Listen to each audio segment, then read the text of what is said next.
continue to guide his people. The holy man kept the rest of his vision to himself, for the full meaning had yet to be revealed to him.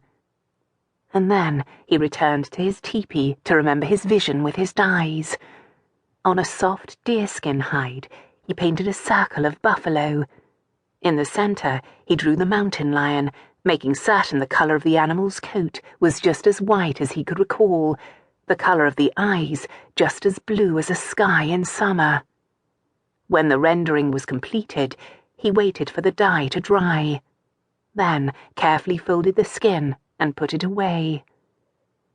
The dream continued to haunt the shaman. He'd hoped to be given some comforting message for his leader. Grey Eagle was grieving. The shaman knew his friend wanted to pass leadership on to a younger, more fit warrior. Since his daughter and grandson had been taken from him, the leader's heart hadn't belonged to his people. He was filled with bitterness and anger. The holy man could offer his friend little comfort, and no matter how he tried, he couldn't ease his anguish.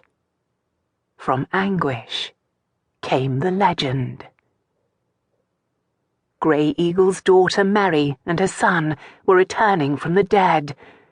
The Dakota woman knew her family believed both she and White Eagle had been killed. Grey Cloud, bastard leader of the tribe's outcasts, had deliberately provoked the battle near the river's edge.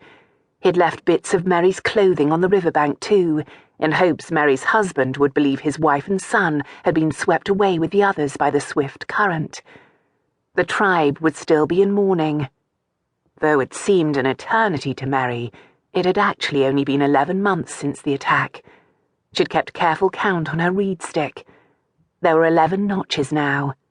2 more were needed to complete a full year by the Dakota reckoning. It was going to be a difficult homecoming.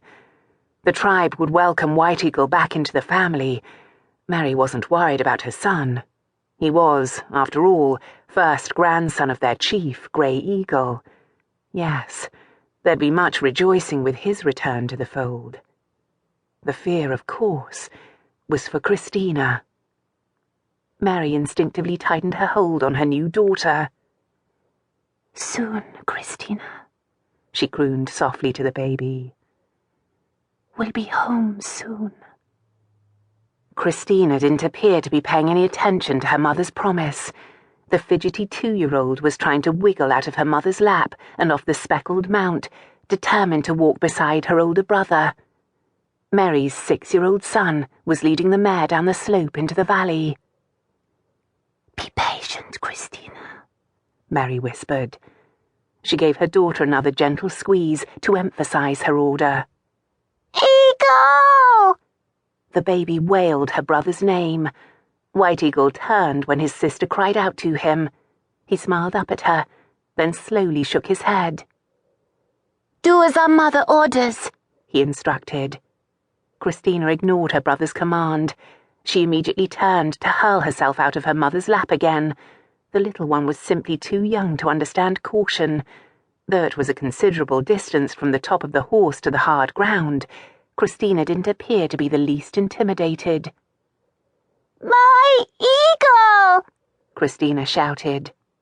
"Your brother must lead us down into the village, Christina," Mary said. She kept her voice soft, hoping to calm the fretful child. Christina suddenly turned and looked up at her mother. The little girl's blue eyes were filled with mischief.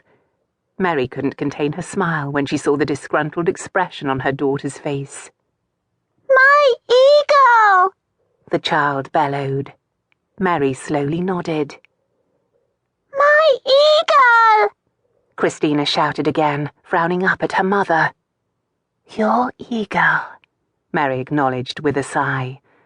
Oh, how she wished Christina would learn to imitate her soft voice. Thus far, that lesson had failed.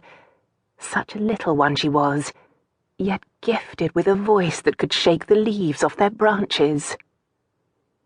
"My mama!" Christina bellowed then, jabbing Mary's chest with her chubby fingers. "Your mama," Mary answered.